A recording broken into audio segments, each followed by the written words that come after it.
Road या ठिकाणच्या अहिल्या लायब्ररीच्या तिथे आंदोलन करत होते त्यावेळेस पोलिसांनी त्यांना उचलून जे आहे फरासखाना पोलीस स्टेशन या ठिकाणी आणलेलं आहे. आपण पाहतो की पुण्यातल्या आप्पा बळवंत चौक जो आहे त्या ठिकाणी सायंकाळचे जवळपास 11:30 वाजलेले आहेत. जर आपण पाहिलं तर या ठिकाणी मोठ्या प्रमाणामध्ये एमपीएससीची तयारी करणाऱ्या विद्यार्थ्यांची मोठी गर्दी या ठिकाणी झाल्याचं पाहायला मिळतंय. वाहनांची कोंडी सुद्धा मोठ्या प्रमाणामध्ये झाल्याचं पाहायला मिळतंय कारण विद्यार्थ्यांची मागणी आहे की एमपीएससीचे जे परीक्षा आहेत त्या पुढे ढकलाव्यात आणि त्याचबरोबर एसटी असतील किंवा पीएसआयच्या जागा वाढवावेत अशी मागणी विद्यार्थी करतात. या ठिकाणी मोठ्या संख्येने विद्यार्थी या ठिकाणी जमा झालेले आहेत. त्याचबरोबर आपल्यासोबत काही विद्यार्थी आहेत त्यांच्याशी सुद्धा आपण संवाद साधणार आहोत. दादा नेमकं काय तुमचं आंदोलन का होतंय? नमस्कार साहेब, आम्ही सगळे एमपीएससीचे विद्यार्थी आहोत. आमचं जे आंदोलन आहे ते दोन मुद्द्यावर चालत आहे सध्या. एक आहे राज्यसेवा परीक्षा पुढे जावी, दुसरी आहे कंबाईनच्या जागा वाढवाव्या. आता मुद्दा जो आहे ते आम्ही असेच नाही येऊन बसले. आम्ही हा जो राज्यसेवेचा मुद्दा आहे तो ऑलरेडी आम्ही मागच्या 12 मार्च पासून लावून धरला होता, तरीही आयोग आमचा ऐकत नाहीये. आम्ही आयोगात गेलो, आम्ही मॅट संभाजीनगरला गेलो, सगळीकडे प्रयत्न केल्यानंतर आम्हाला आज रस्त्यावर बसण्याची वेळ आलेली आहे. रस्त्यावर बसताना पण आम्ही रहदारीच्या ज्या आम्हाला नियमाच्या गोष्टी सर करत होते त्या सगळ्या पाळल्या होत्या. आम्ही साईडला बसलो होतो तरी आमच्या बऱ्याच मित्रांना उचललं, जबरदस्ती उचललं आणि असं उचललं जसं की आम्ही कोणी कैदी आहोत. आम्हाला उचललं, आम्हाला गाडीत टाकलं, गाडीत टाकल्यानंतर आम्हाला फरासखान्यानं आणलं. पण आमच्यात एवढी मोठी एकता आहे. आमचा जो मुद्दा आहे राज्यसेवा पुढे जावी आणि कंबाईनच्या जागा वाढवाव्या, या एवढ्या मोठ्या एकतेच्या भरोश्यावर तुम्हाला इकडे 3000 पेक्षा जास्त पोरं दिसतील. मी कदाचित नंबर कमी सांगतो, याहून जास्त मुलं दिसतील.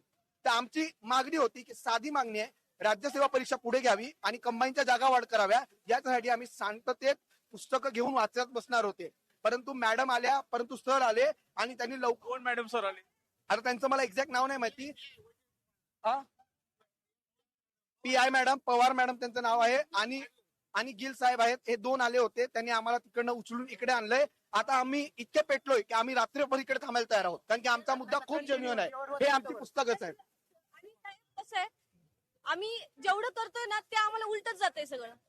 आम्ही आयोगात जातो, आयोगात आम्हाला कोणी दाद देत नाही. कोर्टात जातो, कोर्टात आम्हाला आमच्यापेक्षा कुंभकोणी जे महाधिवक्ता आहेत महाराष्ट्राचे ते आमच्या अपोज मध्ये उभे राहतात. आम्ही मुलं ना, आमच्या एका केस साठी आम्हाला 1.5 लाख रुपये भरावे लागतात. पट्ट्या काढतो आम्ही की बाबा मदत करा, शेवटची अटेम्प्ट आहे, आपल्याला पुढे जायचंय. कोणीच नाही ऐकून घेत आहे. आता परीक्षा पुढे ढकलावी अशी मागणी काय? आमचा वेळ वाया गेला आहे ना, आमचा काहीही चूक नव्हती. आमची 12 मार्चला आमचा रिझल्ट लागला. 29 मार्च पर्यंत आम्ही झगडत होतो की आम्ही ईडब्ल्यूएस आहोत आमचा यात, आणि आम्हाला यातनं प्रोसेस मधनं बाहेर काढून टाकलेलं. जेव्हा आम्ही आयोगाला दाखवलं की बाबा चूक तुमची आहे, तेव्हा त्यांनी हे मान्य केलं आणि त्यांनी स्वतःहून रिवाइज रिझल्ट लावला. रिवाइज रिझल्ट लावल्यानंतर आम्ही 6 तारखेपर्यंत आम्हाला फॉर्म भरायची डेट आहे. 6 तारखेपर्यंत दिवसात नाही, दोन तास झाले उघडून बघा, साईटला प्रॉब्लेम. आम्ही शेवटच्या दिवसापर्यंत फॉर्म भरतोय. आयोग हे नोटिफिकेशन काढतं की एवढ्या मुलांनी फॉर्म भरले, तेवढ्या मुलांनी नाही भरले.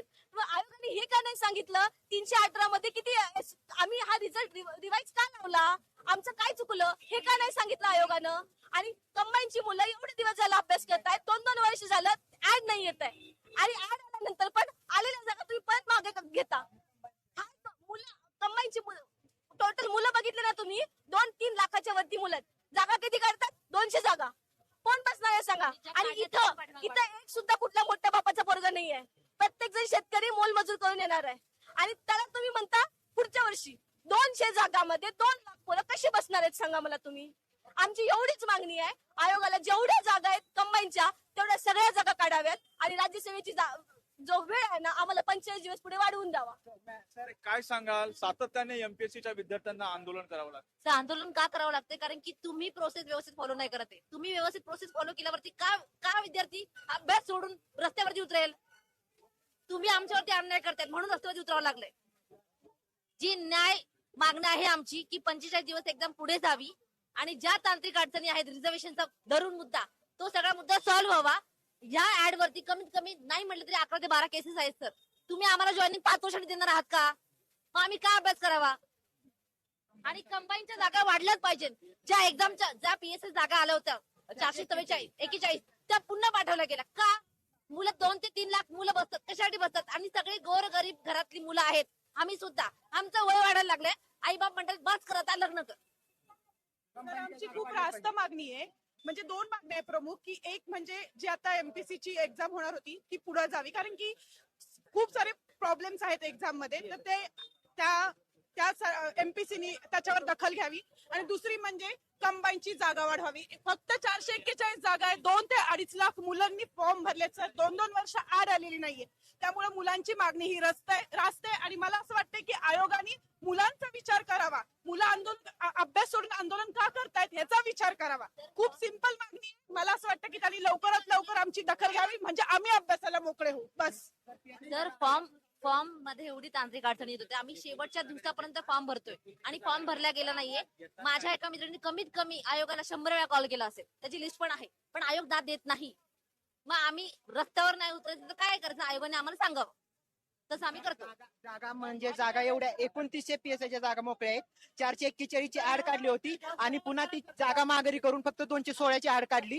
आणि आता 2.5-3 लाख फॉर्म भरून फक्त 216 पोरं जर PSI होणार असतील. आणि आम्ही ह्यासाठी किती आंदोलन केली, 4-5 वेळा आंदोलन केली. प्रत्येक मुख्यमंत्र्यांना भेटलो, प्रत्येकांना भेटलो, गिल साहेबांना भेटलो, प्रत्येकाकडे आम्ही निवेदन दिलंय, काय केलं, पण आमचं कोणी ऐकत नाही. आम्ही आंदोलनाला बसलो की डायरेक्ट आम्हाला उचलतात आणि गाडीत टाकतात, इकडे आणून घेतात, आम्हाला दम देतात आणि तुमच्यावर केस करून तुमचं करिअर बात करू तुम्ही, तू असं आम्हाला तारखेत दम देऊन आमचं आम्ही गरीब घरातले, आम्ही शेतकऱ्यांची मुलं आहे, आम्ही हक्काचं मागतोय, आम्ही कुणाचं मागत नाही. आणि असं बी नाही की जागा नाहीत. 441 ची ऑलरेडी ऍड होती, 441 ची ऍड होती, तर पुन्हा रिव्हर्स माघारी पाठवली, 216 PSIच्या काढल्या. टोटल 4 लाख फॉर्म भरतात, फक्त 480 जागेची ऍड आहे. आणि एवढी मुलं जर PSI परीक्षा घेत असतील, एवढं करत तर 440 जागा म्हणजे किती कमी जागा आहेत. आणि असंही नाही की जागा नाहीत, 29 जागा PSIच्या रिक्त आहेत. STIच्या 1000च्या वर जागा रिक्त आहेत. SRच्या तर 0 जागा काढल्यात. SRच्या 40च्या पुढे जागा रिक्त आहेत. मग रिक्त असून आणि आम्ही जर विचारायला गेलो तर म्हणतात लाडकी बहिणीमुळे आमच्याकडे पैसे नाहीत. मग लाडकी बहिणी नाहीत, मग आम्ही बी तरुण आहेत, आम्ही बी लाडके भाव आहेत, आमच्याकडे बी आमचा बी विचार केला पाहिजे ना. आम्ही हक्काच आम्ही मागतोय सर. तर यात फक्त 2 मागण्या रास्त आहेत. यात मागण्या आहे ना, 2 मागण्या रास्त आहेत.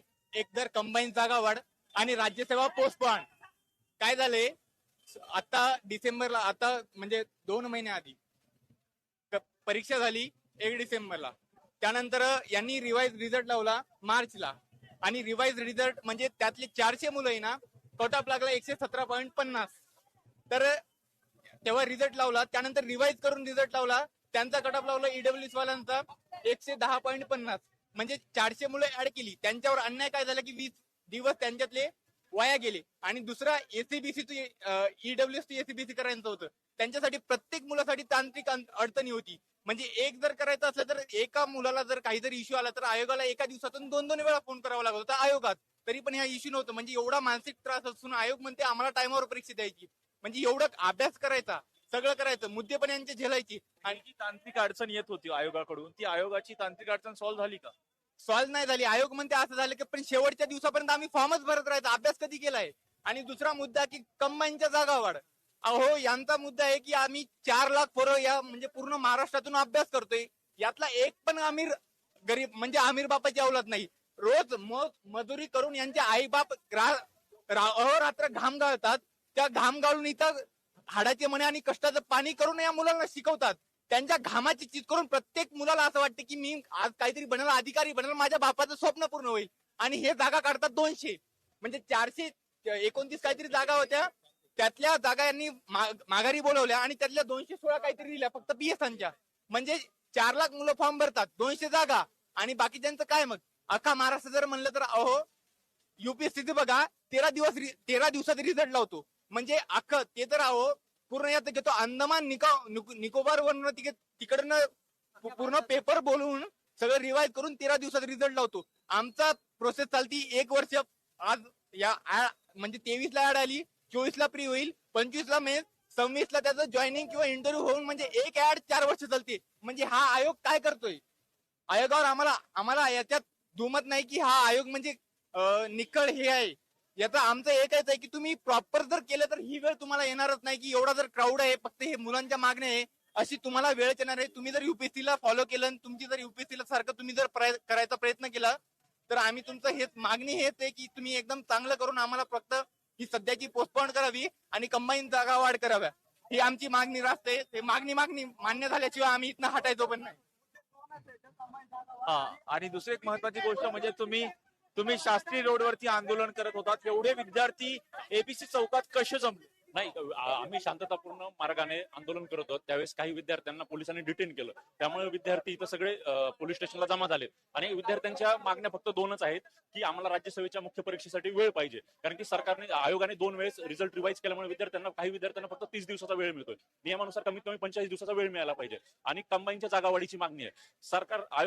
आयोगाकडे 441 जागाचं मागणी पत्र पाठवण्यात आलं होतं. त्याच्यात तुम्ही जागा कमी करून फक्त ते 216 जागावर नेताय. म्हणजे लाखो विद्यार्थी जे महाराष्ट्रात जवळपास 4 लाख विद्यार्थी तयारी करतात त्यांच्या भरल्या ताटावून तुम्ही त्यांना उठवता. म्हणजे 441 जागाचं गाजर दाखवायचं, नंतर त्या जागा कमी करायच्या. आणि कारण काय सांगायचं तर लाडक्या बहिणीला सगळे पैसे गेले तर आमच्याकडे पैसे नाही. मग लाडक्या बहिणीचा विचार आहे तर लाडक्या भावांचा लाडक्या भाच्यांचा पण विचार करा ना.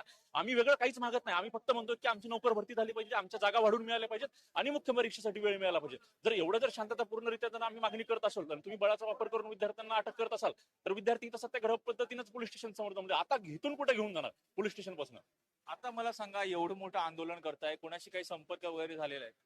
आता संपर्क वगैरे तर नाहीये, पण पोलीस प्रशासनाशी आमचा संपर्क चालू आहे आणि ते वरी बोलतायत की वरी मंत्रालय असेल किंवा आयोग स्तरावर त्यांची चर्चा चालू आहे. शरद पवार साहेबांना आम्ही सकाळी जाऊन भेटलो, निवेदन दिले आणि आम्ही कालच आमची मुलं मुख्यमंत्र्यांकडे बी गेले होते. त्यांच्या पेकडे आम्ही निवेदन दिले.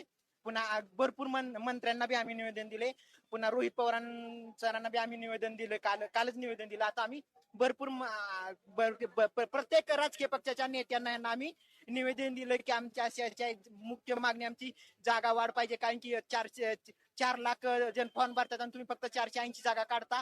मग मुलांनी करायचं काय? आणि एक ऍड गेली की पुन्हा 3 वर्ष जातात आणि पुन्हा 31 वर्ष झाली की पुन्हा त्यांना परीक्षा देता येत नाही. मग त्यांनी 31 वर्षानंतर त्या पोरांनी पुन्हा काय करायचं? पुन्हा जाऊन शेती बी करू शकत नाही, काय करू शकत नाही, पुन्हा आमचे लग्न बी होऊ शकत नाहीत. असं एवढी आमची कटाळ आहे. आणि मग तुम्ही जर जागाच काढत नसाल तर मग आमच्या सरचं युवकांवर खरोखर अन्याय आहे. आणि असं नाही की आम्ही प्रत्येक वेळेस प्रयत्न केले, आम्ही प्रत्येक वेळेस आंदोलन केली. आम्ही गिल साहेबांची तर किती वेळा तरी गाठ घेतली. तर फराज खान पोलीस स्टेशनला जाऊन आम्ही गिल साहेबांची गाठ घेतली. त्यांना म्हणलं आम्हाला आयोगावर आमचं हे करा की आमचं समन्वय करा, आम्ही त्यांच्यावर मिटिंग बसवा. गिल साहेबांनी आम्हाला प्रॉमिस केलं होतं. पुन्हा आम्ही मुख्यमंत्र्यांची किती वेळा अपॉइंटमेंट घेतली. असं काय आम्ही शरद पवारांना बी नोटीस दिली की आम्हाला ही द्या म्हणून. आता मला सांगा, हे आंदोलन किती वेळ चालणार आहे? आता रात्रीचे 12 वाजता आहेत. जोपर्यंत मागण्या मंजूर होत नाहीत तोपर्यंत आंदोलन चालू राहणार आहे. कारण की आम्ही खूप थकलो. म्हणजे मुख्यमंत्री असेल, सगळे मंत्री, आमदार, खासदार सगळ्यांना माहिती आमचा विषय काय आहे ते. पण आज उद्रेक झाला विद्यार्थ्यांचा आणि आता त्यांना निर्णय घ्यावे लागेल. त्याच्या आधी पण अर्ध्या रात्री निर्णय घेतलेले आहेत आयोगानं. आता कुणीतरी वरिष्ठ असतील मंत्रालय स्तरावर त्यांना काहीतरी आमची मागणी मंजूर करणं गरजेचं आहे. नाहीतर हे असंच चालू राहणार बेमुदत. आयोगाचं नोटिफिकेशन येत नाही तर आम्ही- दादा, का होतंय असं सातत्याने? एमपीएससीचे विद्यार्थी दिवस रात्र अभ्यास करत असतात, असं सातत्याने का होतंय? एमपीएससीच्या विद्यार्थ्यांना सातत्याने रस्त्यावरती का उतरावं लागतं? ऍक्च्युली मी विधितज्ञ आहे, एक वकील म्हणून आहे. हे काही एमपीसीचे विद्यार्थी कायदेशीर मार्गाने आंदोलन करत होते. तर कायदेशीर मार्गाने आंदोलन करत असताना जे काही बेकायदेशीररित्या पोलिसांनी त्यांना उचलून आणलेलं आहे, तर हे खरंच बेकायदेशीर आहे का हे आपल्याला बघणं गरजेचं आहे. आणि एक विधितज्ञ म्हणून मी कायदेशीर लढाई लढण्यासाठी तयार आहे. खरं तर आपण बघतो की हा पुण्यातील जो महत्वाचा रस्ता आहे तो एबीसी चौक आहे. या ठिकाणी मोठ्या संख्येने जवळपास 3 ते 4 हजार विद्यार्थी जे की एमपीएससी परीक्षेची तयारी करतात ते विद्यार्थी रस्त्यावरती आल्याचं पाहायला मिळते. कारण हे विद्यार्थी पुण्यातल्या शास्त्री रोड या ठिकाणी एमपीएससी मधील जो ज्या जागा असतात, पीएसआय आणि एसटीआयच्या ज्या जागा असतात त्या जागेमध्ये वाढ व्हावी या मागणीसाठी आंदोलन करत होते. त्याचबरोबर राज्यसेवा मुख्य परीक्षेची डेट पुढे ढकलावी अशी मागणी करत होते. परंतु आंदोलन करत असताना काही विद्यार्थ्यांना जे आहे पोलिसांनी तिथून घेऊन थेटपणे फरासखाना पोलीस स्टेशन मध्ये आणलेलं होतं आणि त्यामुळे कुठेतरी हे सगळे विद्यार्थी आक्रमक झाले आणि आता फरासखाना पोलीस स्टेशनच्या बाहेर जवळपास 3 ते 4 हजार विद्यार्थी या ठिकाणी आंदोलन करतात. आणि विद्यार्थ्यांची मागणी आहे की जोपर्यंत आमच्या मागण्या मान्य होणार नाहीत तोपर्यंत आम्ही या ठिकाणाहून हलणार नाही. आता जर पाहिलं तर रात्रीचे जवळपास 12 वाजलेले आहेत तरी सुद्धा विद्यार्थी या ठिकाणाहून जे आहेत ते हलायला तयार नाहीत. विद्यार्थ्यांची मागणी आहे की काहीही करून आम्हाला परीक्षेची तारीख, जे की राज्यसभेचा मुख्य पेपर आहे त्याची तारीख वाढवून द्यावी. जवळपास आम्हाला 45 दिवसांचा अवधी अभ्यासासाठी मिळावा अशी मागणी जी आहे विद्यार्थी करताना पाहायला मिळतात. आपण बघतो की रस्त्याच्या दुतर्फा विद्यार्थी जमलेले आहेत आणि आंदोलन सुद्धा करताना एकंदरीत जे आहे ते पाहायला मिळतात. कारण विद्यार्थ्यांची रास्त मागणी आहे. आम्ही वर्षानुवर्ष अभ्यास करतो, आम्ही आई वडिलांच्या कष्टाचं कुठेतरी चीज करायचं यासाठी प्रयत्न करतो आणि ऐनवेळी आम्हाला सातत्याने एमपीएससी कडून होणाऱ्या तांत्रिक चुकांचा फटका बसतो अशी सुद्धा विद्यार्थी जे आहेत ते म्हणताना एकंदरीत जे आहे ते पाहायला मिळतात. खरं तर आता या ठिकाणी जवळपास पाहतो आपण फरासखाना पोलीस स्टेशन पासून ते आप्पा बळवंत चौक, जो की बाजीराव रस्त्यापर्यंत चौक जो आहे त्या ठिकाणी अक्षरशः विद्यार्थ्यांनी हा रस्ता एकंदरीत फुलून गेल्याचं सुद्धा एकंदरीत पाहायला मिळतंय. दादा काय सांगाल का आंदोलन करावं लागतं? खर तर पाहतोय विद्यार्थी या ठिकाणी जे आहेत ते आक्रमक झाल्याचंही पाहायला मिळतंय. आपण एमपीएससीच्या काही विद्यार्थ्यांशी जे आहे ते संवादही साधलेला आहे. विद्यार्थ्यांची मागणी आहे की आम्हाला परीक्षेची तारीख वाढवून द्या, अन्यथा आम्ही या ठिकाणाहून हलणार नाही. आता ज्या पद्धतीने आपण एमपीएससीच्या विद्यार्थ्यांशी बोलत होतो त्यांचं पोलीस प्रशासनाच्या माध्यमातून जे आहे वरिष्ठांशी बोलणं चालू आहे असं विद्यार्थ्यांकडून सांगण्यात आलेलं आहे. पण ते विद्यार्थी त्यांच्या मागणीवरती ठाम आहे. जोपर्यंत परीक्षेची तारीख पुढे ढकलण्यात येणार नाही, आम्हाला ठोसपणे एखादं आश्वासन मिळणार नाही, तोपर्यंत आम्ही मागे हटणार नाही, अशी विद्यार्थी जे आहे मागणी सातत्याने करताना जे आहे ते पाहायला मिळतात. खर तर एवढं चर्चा नाही, फक्त वरिष्ठांकडनं फक्त एवढं सांगितलं जातं तिथं की तुम्हाला अल्टरनेटिव्ह जागा देतो, तिथं आंदोलनाला बसा. अल्टरनेटिव्हला कोणी तयार नाही. त्यांचं कलेक्टर ऑफिसचं मागणी आहे का त्यांचं म्हणणं आहे की तुम्ही कलेक्टर ऑफिसला बसा. पण सध्याची परिस्थिती बघता कलेक्टर ऑफिसला कुठलाही विद्यार्थी इथून 10 रुपये रिक्षाला किंवा 50 रुपये रिक्षाला घालून बसू शकत नाही. हा एक आंदोलन कशा पद्धतीने दडपता येईल किंवा आंदोलनाला कशा पद्धतीने एक दुसरी गती देता येईल, फक्त एवढ्याच गोष्टी तिथं वरिष्ठांच्या सोबत चर्चा चालू आहे. सगळ्यात मोठी आज ही चर्चा चालू आहे.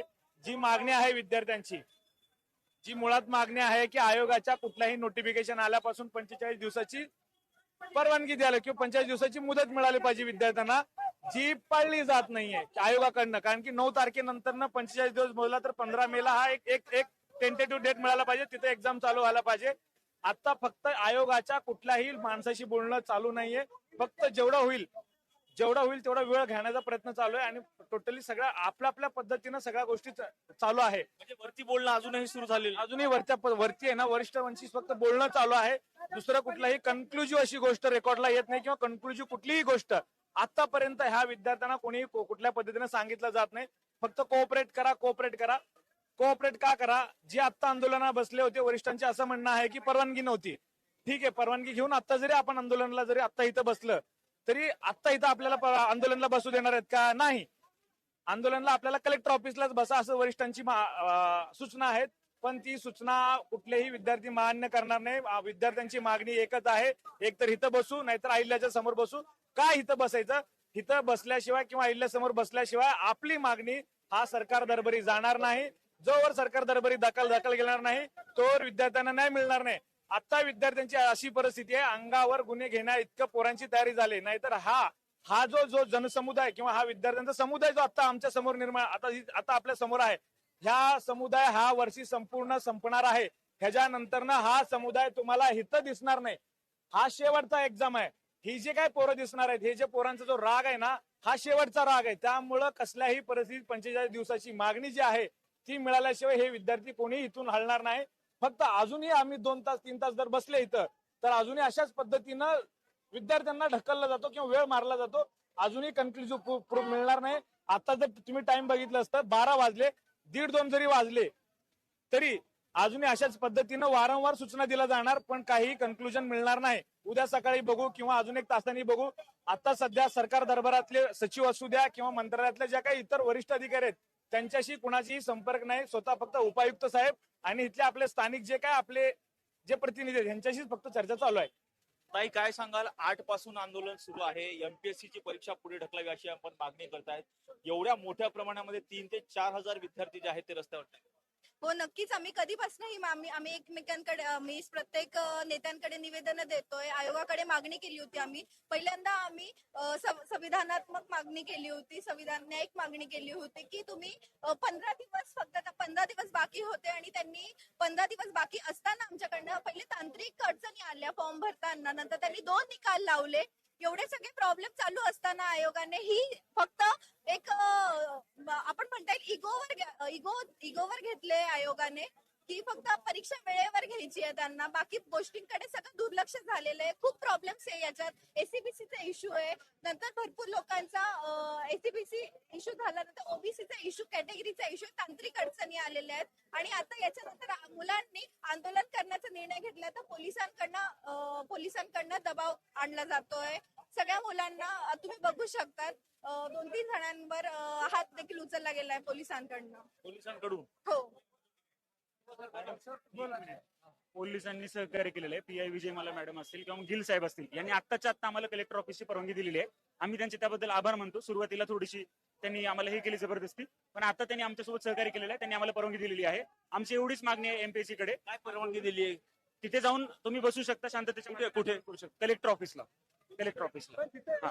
आणि कुणी मॅडमनी आमच्यासोबत सहकार्य केले. मॅडमच्या बाबतीत कुणी काही बोलत असेल तर ते चुकीचं असेल. मी स्वतः ते लीड करतोय. त्यामुळं अशा ज्या काही फेक न्यूज आहेत कुणी स्प्रेड करू नका, सगळ्यांना विनंती आहे. ठीक आहे. खर तर आता या ठिकाणी जे आहेत ते विद्यार्थी जे आहेत कुठेतरी आंदोलन करताना पाहायला मिळतं. जवळपास जी त्यांची मागणी ज्यांची मागणी आहे की एमपीएससी ची परीक्षा पुढे ढकलावी अशी मागणी जी आहे ते विद्यार्थी एकंदरीत करताना पाहायला मिळतात. त्याचबरोबर कंबाईनच्या जागा सुद्धा वाढवाव्यात अशी सातत्याने आम्ही यासाठी आंदोलन करतोय, तरी सुद्धा आयोगाकडून त्याची दखल घेतल्या जात नाही आणि याच विरोधात विद्यार्थी आता आक्रमक झाल्याचं पाहायला मिळत आहे. शास्त्री रोड या ठिकाणी विद्यार्थी आंदोलन करत होते. आता विद्यार्थी जे आहेत काही विद्यार्थ्यांना फरासखाना पोलीस स्टेशन मध्ये पोलीस घेऊन आले होते, त्यामुळे विद्यार्थी आक्रमक झाले आणि आता आपण पाहतोय की पुण्यातल्या एबीसी चौकामध्ये रस्त्याच्या दुतर्फा जवळपास 3,000 ते 4,000 विद्यार्थी या ठिकाणी आंदोलन करत असल्याचं पाहायला मिळालेलं आहे. आणि जोपर्यंत आमच्या मागण्या मान्य होणार नाहीत तोपर्यंत आम्ही माघार घेणार नाही असं विद्यार्थ्यांनी भूमिका घेतलेली आहे. आता विद्यार्थ्यांचं पोलीस प्रशासनाच्या माध्यमातून वरिष्ठांशी बोलणं सुरू आहे असं सुद्धा एकंदरीत जे आहे विद्यार्थी सांगताना पाहायला मिळतात. परंतु विद्यार्थी मेहनत घेतो, एमपीएससी मध्ये वर्षानुवर्ष अभ्यास करतो, तासन तास अभ्यास करतो, कुठेतरी आई वडिलांचं स्वप्न त्यांना पूर्ण करायचं असतं. अधिकारी बनण्याचं स्वप्न घेऊन ग्रामीण भागातून विद्यार्थी शहरी भागात येते त्यांना होत असणारा खर्च, या सगळ्याच खर्चांच्या माध्यमातून कुठेतरी आपण आपल्या घरच्यांच्या पैशाचा चीज करू आणि अधिकारी बनू असं स्वप्न घेऊन विद्यार्थी येत असतात. परंतु सातत्याने एमपीएससी प्रशासनाच्या माध्यमातून कमी जागा काढल्या जातात, कमी वॅकन्सीज काढल्या जातात असा आरोपही विद्यार्थी सातत्याने करताना पाहायला मिळतात. आणि विद्यार्थ्यांची आता एकच मागणी आहे की काहीही करून एमपीएससी राज्यसेवा मुख्य परीक्षा पुढे ढकलावी आणि त्याचबरोबर कंबाईनच्या जागा वाढवाव्या अशी मागणी करताना या ठिकाणी विद्यार्थी जे आहेत ते पाहायला मिळतात. व्हिडिओ जर्नलिस्ट निलेश लोहारसह राजरत्न दोन्हे टॉप न्यूज मराठी पुणे.